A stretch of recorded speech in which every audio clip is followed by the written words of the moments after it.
Assalamualaikum warahmatullahi wabarakatuh. Halo teman-teman semua, selamat datang di podcast kita hari ini.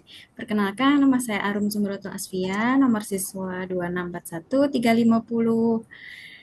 Di sini, di episode kali ini saya akan membahas salah satu bencana alam yang paling sering terjadi di Indonesia, yaitu banjir. Setiap musim hujan, kita hampir selalu mendengar kata banjir di berbagai daerah. Mulai dari rumah warga yang terendam, aktivitas ekonomi yang terganggu, hingga masyarakat yang harus mengungsi dari tempat tinggal mereka. Namun sebenarnya ada beberapa pertanyaan yang cukup menarik untuk kita bahas. Apakah banjir ini murni bencana alam ataukah ada faktor lain seperti kelola lingkungan dan pembangunan yang kurang baik? Untuk pembahasan isu ini, saya tidak sendiri. Saya ditemani oleh dua narasumber saya. Boleh diperkenalkan diri dulu, Mas Ardian? Ya, perkenalkan saya Ardian Adingrat, nomor siswa 2641348. Saya sebagai narasumber satu. Kak Armi? Ya, halo semuanya, perkenalkan nama saya Armidiar Firhalia, saya narasumber kedua. Terima kasih Kak Armi dan Mas Ardian. Nanti kita akan membahas dua topik. Yang pertama, Mas Ardian akan membantu kita melihat isu banjir dari sisi segi data dan fakta. Kemudian kedua nanti ada Kak Armi yang akan membantu membahas analisis penyebab serta solusi yang bisa dilakukan di masa depan. Mas Ardian, kita mulai dari gambaran umum dulu ya. Sebenarnya seberapa sering terjadi banjir sih di Indonesia ini? Baik, terima kasih Kak Arum. Kalau melihat data dari Badan Nasional Penanggulangan Bencana atau BNPB, banjir memang menjadi bencana yang paling sering terjadi di Indonesia. Sepanjang tahun 2025 tercatat lebih dari 2.500 kejadian bencana alam di Indonesia, dan sebagian merupakan bencana hidrometeorologi seperti banjir, cuaca ekstrim, dan tanah longsor. Dari jumlah tersebut, lebih dari 1.200 kejadian adalah banjir. Artinya banjir menjadi bencana yang paling dominan dibandingkan bencana lainnya. Berarti hampir setengah dari total bencana sendiri ya, banjir tersebut. Ya, betul sekali. Selain itu, dampaknya juga cukup besar bagi masyarakat. Dalam laporan kebencanaan nasional, tercatat bahwa jutaan masyarakat terdampak akibat bencana setiap tahunnya, baik kehilangan rumah, terganggunya aktivitas ekonomi, maupun kerusakan infrastruktur. Banjir juga menyebabkan rumah, rusaknya fasilitas umum, gangguan transportasi, hingga gangguan kesehatan masyarakat. Menarik sekali ya pembahas banjir ini. Jadi banjir ini bukan hanya masalah lingkungan, tetapi juga berdampak pada kehidupan sosial dan ekonomi masyarakat. Benar. Bahkan di beberapa daerah, banjir bisa menyebabkan aktivitas masyarakat berhenti total selama beberapa hari. Terima kasih Mas Ardian untuk penjelasannya. Kita masuk untuk segmen yang selanjutnya, yaitu kasus banjir yang terjadi di beberapa daerah. Mungkin Kak Armi, kalau kita melihat kondisi terbaru, apakah banjir masih sering terjadi di beberapa daerah? Ya, banjir masih sering terjadi hampir setiap musim hujan, Kak. Misalnya, di beberapa wilayah seperti Jawa, Sumatera, dan Kalimantan, banjir masih menjadi masalah yang cukup serius. Beberapa kejadian banjir bahkan menyebabkan ribuan warga harus mengungsi karena rumah mereka terendam air. Selain itu, banjir juga sering menyebabkan kerusakan pada jalan, jembatan, dan fasilitas umum lainnya. Apakah ada wilayah tertentu yang paling sering mengalami banjir, Kak? Tentu, Kak, biasanya wilayah yang sering mengalami banjir adalah daerah yang memiliki kepadatan penduduknya tinggi, sistem drainasenya yang kurang baik, serta daerah yang berada di sekitar sungai besar. Contohnya di beberapa kota besar di Pulau Jawa yang memiliki tingkat urbanisasi tinggi. Selain itu, wilayah yang mengalami deforestasi atau kerusakan hutan juga cenderung lebih rentan terhadap banjir. Berarti banjir ini bukan hanya dipengaruhi oleh faktor alam saja ya. Betul, Kak, ada banyak faktor yang saling berkaitan. Kita masuk ke pembahasan selanjutnya, yaitu penyebab banjir itu sendiri. Mas Ardian boleh sebutkan apa saja faktor utama yang menjadi penyebab sering terjadinya banjir?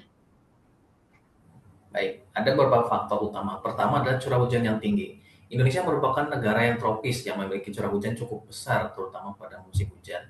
Jika hujan turun dengan intensitas tinggi dalam waktu lama, maka volume air yang masuk sungai akan meningkat dan bisa menyebabkan sungai meluap.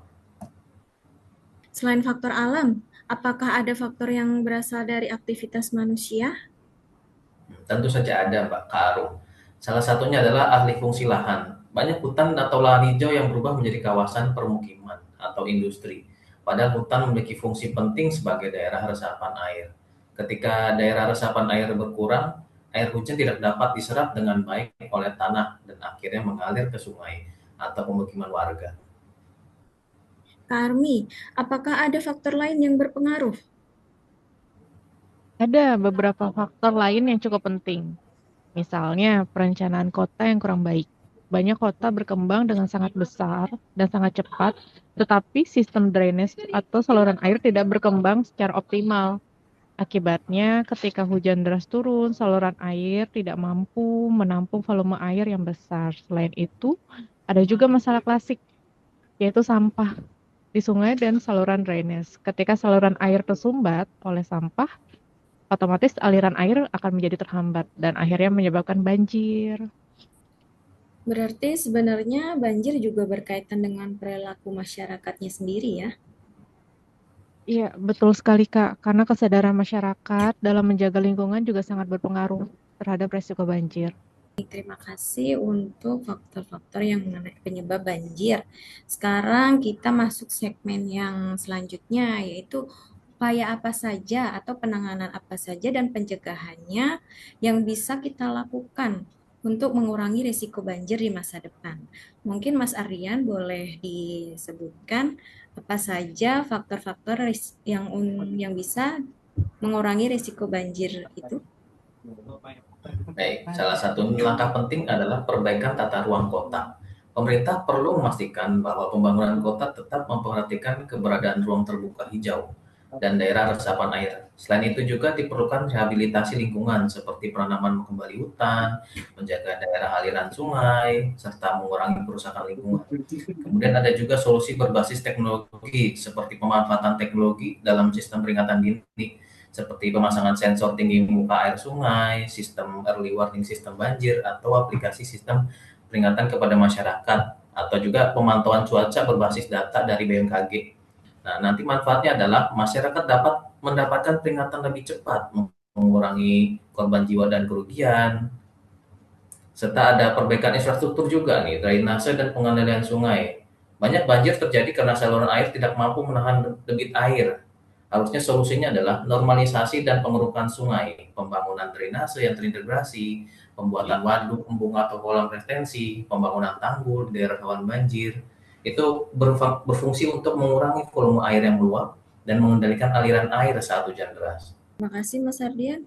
Mungkin Kak Armi ada pendapat lain untuk solusi-solusi untuk mengurangi risiko banjir tersebut?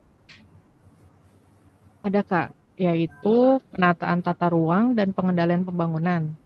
Banjir sering terjadi karena pembangunan yang tidak memperhatikan lingkungan. Jadi, upaya yang dilakukan melarang pembangunan di daerah resapan air, menambah ruang terbuka hijau, membuat sumur resapan dan biopori, pengawasan izin pembangunan.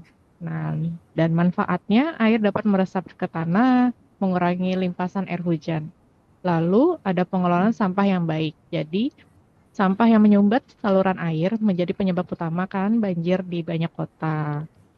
Solusinya, program bank sampah, edukasi masyarakat untuk tidak membuang sampah ke sungai, sistem pengelolaan sampah terpadu, pengawasan kebersihan sungai. Jadi, kalau edukasi masyarakat, kayaknya kita sama-sama tahu ya dari sejak kita kecil, itu sudah diedukasi secara terus-menerus kan dari RT, RW, dan kelurahan biasanya. Lalu ada manfaatnya, saluran air tidak tersumbat, lingkungan jadi lebih bersih dan sehat. Yang terakhir, partisipasi dan edukasi masyarakat. Smart governance tidak hanya bergantung pada pemerintah, tetapi juga partisipasi masyarakat. Jadi contoh kegiatannya, program kerja bakti membersihkan drainase. Biasanya dilakukan tiap 1 minggu sekali atau di hari Jumat bersih ya, di tiap-tiap RT. di perumahan atau di lingkungan sekitar. Terus edukasi mitigasi bencana banjir. Itu dilakukan oleh BNPB biasanya. Terus pelaporan banjir melalui aplikasi atau medsos pemerintah. Tiap-tiap kota itu kan pasti kita punya info ya. Kayak di Depok ada info Depok, atau di Jakarta Jakarta Info, atau seperti apa gitu. Jadi manfaatnya masyarakat tuh jadi lebih sadar terhadap lingkungan, penanganan banjir menjadi lebih cepat dan efektif. Seperti itu, Kak. Terima kasih Kak Armi. Jadi sebenarnya teknologi dan peran masyarakat itu penting ya untuk pengelolaan dan solusi banjir. Hanya saja memang masyarakat tersebut kurang sadar akan hal-hal yang mereka perbuat seperti membuang sampah sembarangan. Betul begitu, Kak? Iya, betul sekali, Kak.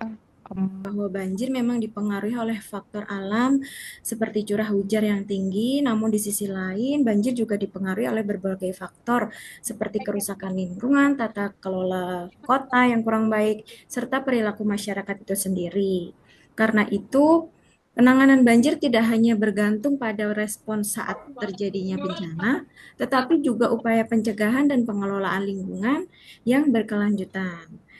Terima kasih sekali lagi untuk Mas Ardian dan Kak Armi yang sudah berbagi informasi yang sangat menarik ini pada hari ini, dan terima kasih juga untuk teman-teman yang sudah mendengarkan podcast kita hari ini.